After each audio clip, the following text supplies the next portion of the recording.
Welcome, Crochetpreneurs. Today we're going to be talking about the business strategy that I learned from the pizza delivery guy when I was in college in the 80s.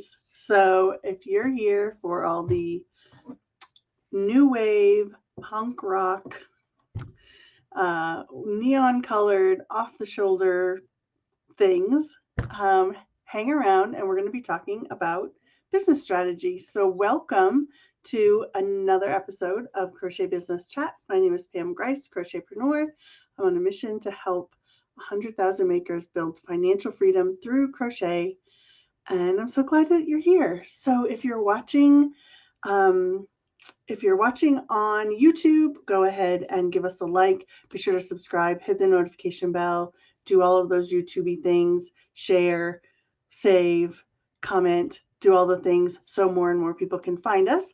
And if you are listening on the podcast, once this is uploaded on audio, be sure to leave us a review. So that will help more and more people find crochet business tips, and we'll grow together as a healthy, supportive, awesome community. So again, I'm really glad you're here.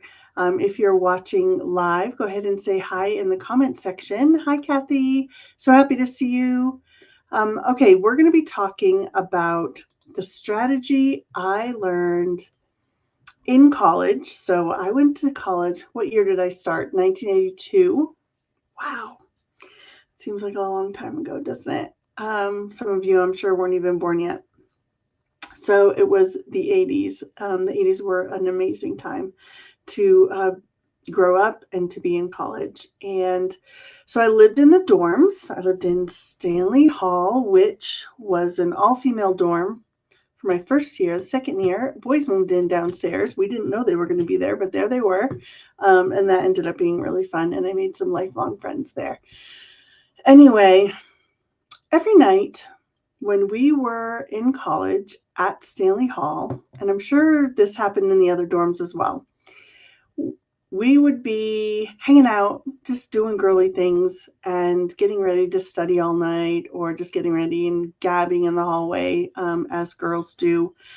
And there would be a notification over the loudspeaker that said, El Italia is in the lobby with pizza and grinders. And we would all jump up, grab our money, and run downstairs. And it's a really fun memory because every night we looked forward to hearing El Italia is in the lobby. It's not like we all didn't have a meal plan and we had 3 meals a day.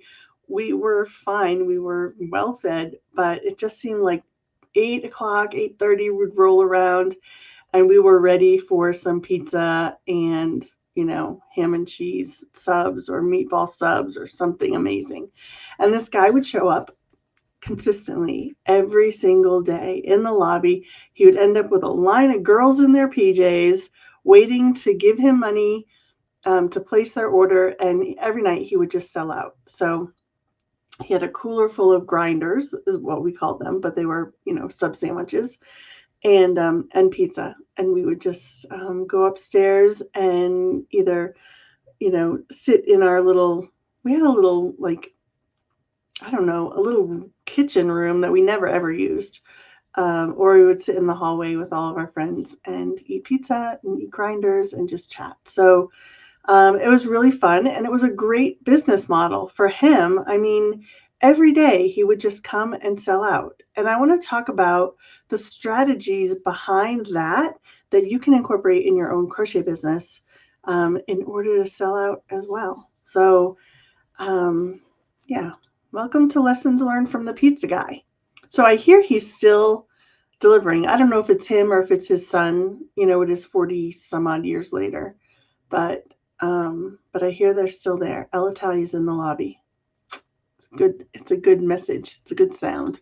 Anyway, the first lesson that I learned from the pizza guy is know who you're feeding. He knew, all right, I got a group of hungry, 18 to 22-year-old women and men, who are, partying all night, studying all night, dancing in the hallways, having fun, and they're going to be hungry. And so I know their needs. I know who they are. I know what they want. They don't want something fancy. They want pizza, right? They're kids. And so he knew exactly who he was feeding and what they wanted. So I think that's the first thing that we can learn is knowing who your ideal customer is and what can you bring to them that they're going to line up. They don't care if they have makeup on. They don't care if they're in their PJs. They just want what you have to offer. And if you don't know your ideal customer, you're way behind the 8 ball when it comes to making sales. So I want to recommend that you grab my Ideal Customer Workbook. It's free. You can get it in the description of this video, or if you're listening on the podcast, you can get it in the show notes or on the blog post that goes along with this episode. So grab the Ideal Customer Workbook and work through that so you get that behind the scenes. How does my ideal customer think? What do they need? All right.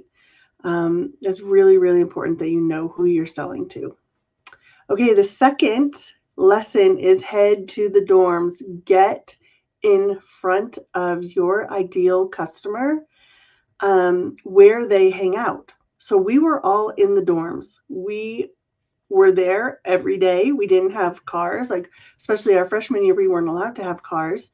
So we were stuck. We would take the bus into town, but that wasn't running at night. And so we were pretty much stuck there. And this was before the age of delivery. So there was no, there was no DoorDash or anything like that. If you wanted to get a delivery, you needed to find the menu from the place. There was no internet. You needed to find the menu in a drawer somewhere of the place you wanted to order from. You needed to order and you needed to wait for them to deliver. And it wasn't like it was fast like it is now. So having this guy show up where we were was novel and exciting and something nobody else was doing.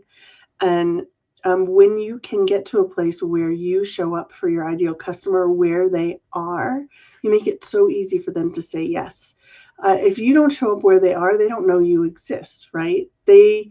Sorry about my dog back there. They don't know to go looking for you, right? So they need to like get the itch to find you.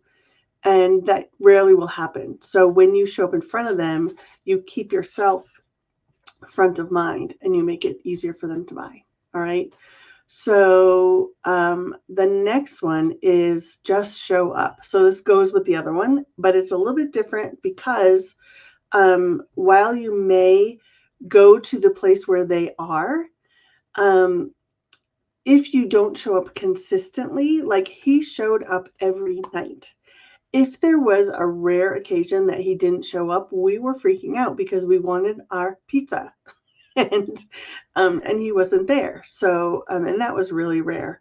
But when you show up consistently, I should have put here consistently, show up consistently, people will get to expect to hear from you, whether that's in their inbox and you show up every week and they know when your email is going to come and they expect it. And when you don't show up, they're like, where was that email? I was expecting to hear from them.